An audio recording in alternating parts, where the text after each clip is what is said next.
Bienvenue dans cette vidéo, j'explique la différence entre la symétrie axiale et la symétrie centrale. Entre cours et exemples et exercices, expliquer un petit peu la symétrie telle qu'on l'aborde en classe de 5e.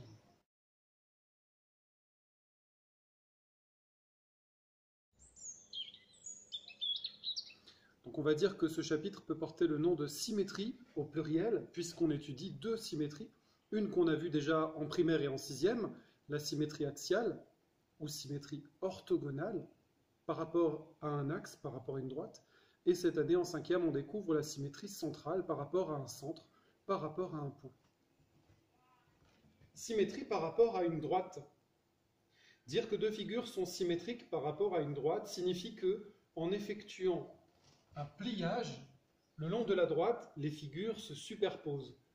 Je vois ici un petit lapin, et c'est comme si on avait plié de l'autre côté ici, le long de cette feuille, et c'est ça qui se passe pour trouver l'autre figure de l'autre côté. Ces deux figures sont symétriques toutes les deux par rapport à la droite D. Ça, c'est la première symétrie qu'on étudie. Et voici la deuxième. Symétrie par rapport à un point. Dire que deux figures sont symétriques par rapport à un point signifie qu'en effectuant un demi-tour, autour de ce point, les figures se superposent. Le petit lapin, demi-tour. On en a un qui regarde, dont les oreilles regardent vers le haut, l'autre vers le bas. On a vraiment fait le tour, on a fait 180 degrés autour du point haut. La symétrie centrale est très différente de la symétrie axiale. Ce n'est pas un pliage, c'est un demi-tour. Le point haut est le milieu du segment formé par un point et son image. Par exemple ici, la première oreille du lapin.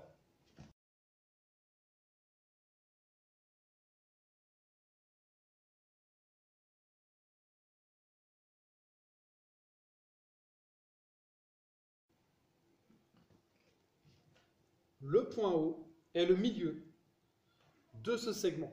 Ici on a un point, ici on a son symétrique. On a un point, ici on a son image par la symétrie de centre haut. Et haut est le milieu de ce segment.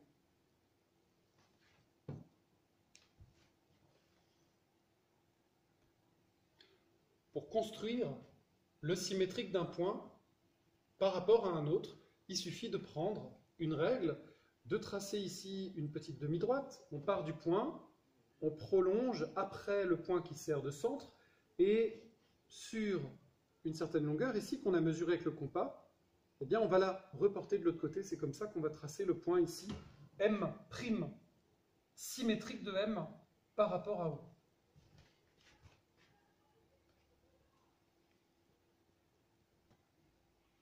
Propriété de la symétrie centrale, si des points sont alignés, à partir de 3 points, on peut parler de points alignés. Donc ici, on a A, B et C qui sont alignés.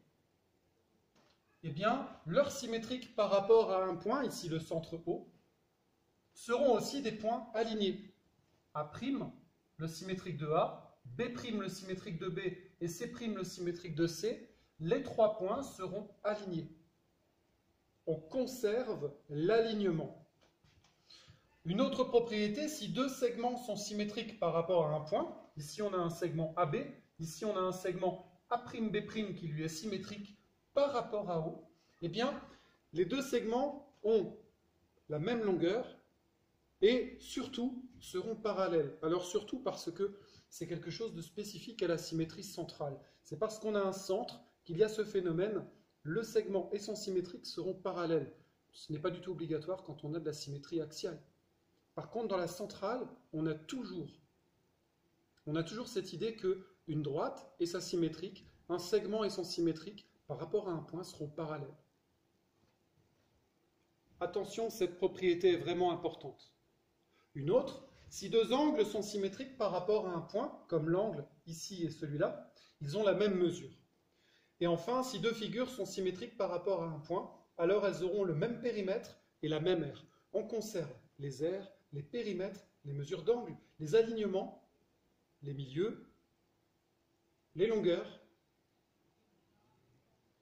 Tout ça est conservé par symétrie centrale. Alors depuis la 6e, vous savez bien ce que ça veut dire que une figure possède un axe de symétrie.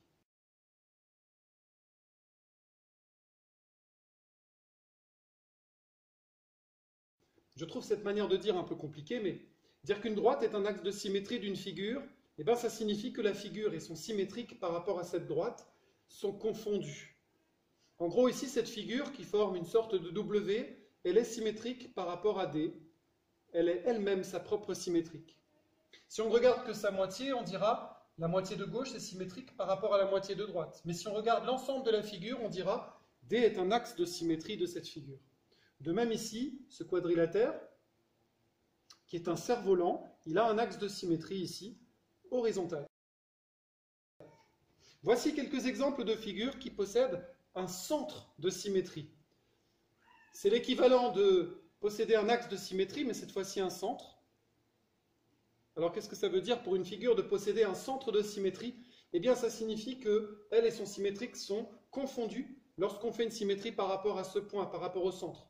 Regardez par exemple, ici on reconnaît la lettre Z, et la lettre Z a un centre de symétrie. Une façon de le voir, c'est de la lire tête à l'envers. Lire la lettre Z à l'envers, on ne se rend pas compte si on la lit à l'endroit ou à l'envers. En fait, à l'endroit ou à l'envers, c'est la même lettre. C'est exactement la même chose.